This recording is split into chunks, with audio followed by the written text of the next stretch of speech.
pessoal, meu nome é Ângela e eu vim aqui falar pra vocês sobre um equipamento que ou vocês nunca ouviram falar, ou vocês já ouviram falar, mas não ligaram, não quiseram saber para que servia, deixaram ele lá de canto, tadinho.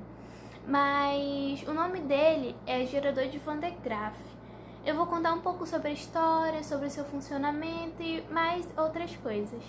Antes de começar a falar da história do gerador, vamos começar falando o que seria esse gerador de Van de Graaff. O gerador de Van de Graaff é uma máquina eletrostática criada por um estadunidense descendente de holandeses chamado Robert Jameson Van de Graaff.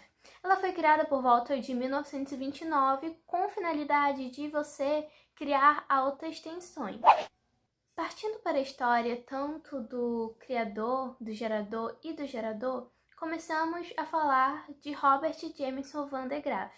Ele nasceu em 20 de dezembro de 1901. Seus pais eram holandeses. Ele estudou nas escolas públicas de Tuscaloosa e na faculdade ele estudou na Universidade do Alabama. E lá ele recebeu um bacharelado e também um mestrado. Ambos os recebimentos foi em engenharia mecânica. Ele estudou na Sorbonne, em Paris, durante um ano. Lá, ele lia escrituras sobre radiação de Marie Curie. Em 1925, ele foi para Oxford, na Inglaterra, onde recebeu um bacharelado em física e um PhD na mesma área. Foi lá que Van de Graaff percebeu seu profundo interesse em experimentos nucleares para que um dia partículas fossem aceleradas o suficiente para desintegrar núcleos. Porém, Van de Graaff tinha em mente que para isso acontecer, ele tinha que estudar muito sobre aquele assunto. E Van de Graaff ficou mais focado nisso logo depois de uma palestra de Ernest Rutherford, o descobridor do átomo, em que ele implorava para as pessoas estudarem sobre isso, sobre a aceleração de partículas para essa mesma finalidade. Após seu retorno de Oxford, Van de Graaff se juntou ao Laboratório Palmer, na Universidade de Princeton, como pesquisador nacional. Em 1930, o movimento de cargas eletromagnéticas foi reconhecido como um possível processo para criar altas voltagens. Van de Graaff, sendo um físico, reconheceu que se você passasse uma correia entre polias, uma polia no solo e outra em um ambiente isolado com suporte isolante, a tensão poderia ser gerada, mas o difícil seria tirar as cargas da correia que está as carregando. O que Van de Graaff descobriu, então, foi o conceito de usar uma estrutura de reentrada, onde a correia entra na esfera e as cargas são naturalmente atraídas para dentro dela. Isso é muito importante porque, uma vez dentro da esfera, as cargas são naturalmente atraídas a ela, tentando chegar para sua parte externa. Van de Graaff construiu o primeiro modelo de um acelerador eletrostático que desenvolveu 89.000 volts. Então, seguiu-se fazendo melhorias em seu projeto original, e em novembro de 1933, em uma reunião do Instituto de Física da América, American Institute Physics, ele demonstrou que sua máquina produzia 1 milhão de volts e tinha apenas alguns metros de altura.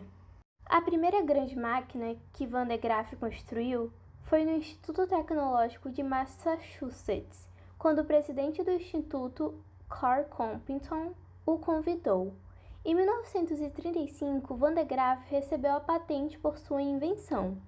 Em 1936, casou com Catherine Boyden. Eles tiveram 2 filhos, chamados John e William.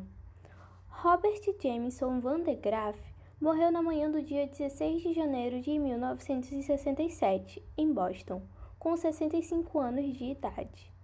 No momento de sua morte, ao menos 500 aceleradores de partículas de Van de Graaff estavam sendo utilizados em 30 cidades. Conseguindo ter um entendimento básico de como o gerador foi criado e com qual finalidade, agora é possível ter um entendimento mais fácil acerca de seu funcionamento.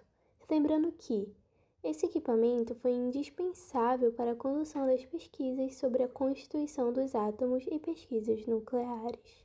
Antes de tudo, vamos falar sobre os materiais utilizados. Primeiro, uma esfera metálica oca, chamada de cúpula. Segundo, um motor. Terceiro, 2 roletes. Quarto, uma correia feita de material isolante, como acrílico, por exemplo.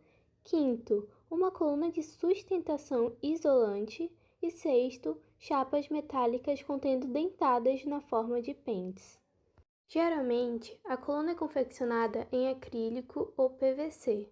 Já os roletes precisam ser de materiais diferentes, sendo que normalmente um deles é confeccionado em alumínio ou teflon. Dessa forma, eles se eletrizam por conta do atrito da correia. Esse movimento eletriza a correia por atrito, que sobe pelo lado esquerdo eletrizada. Ao chegar à parte superior, a correia toca em uma segunda escova que está em contato com a camada esférica do gerador. Cargas elétricas de sinal oposto ao da correia penetram por ela, deixando a esfera do gerador eletricamente carregada e capaz de gerar altas tensões elétricas ao seu redor. O motor é responsável por girar os roletes, que, por sua vez, ficam eletrizados e conseguem atrair cargas opostas. Isso é possível por conta da superfície externa da correia, bem como pelas escovas e pentes. Então, esse foi o vídeo. Eu agradeço muito a todos que assistiram até aqui e espero que depois dele vocês tenham aprendido tanto quanto eu. Na descrição do vídeo eu vou deixar o link do Drive, onde eu coloquei uma ideia de projeto que você pode fazer na sua casa com materiais acessíveis, e também coloquei o link das referências que eu usei para este vídeo. Lembrando que esse projeto é dedicado ao PIBIC Júnior do IFAM Distrito Industrial. Obrigada a todos!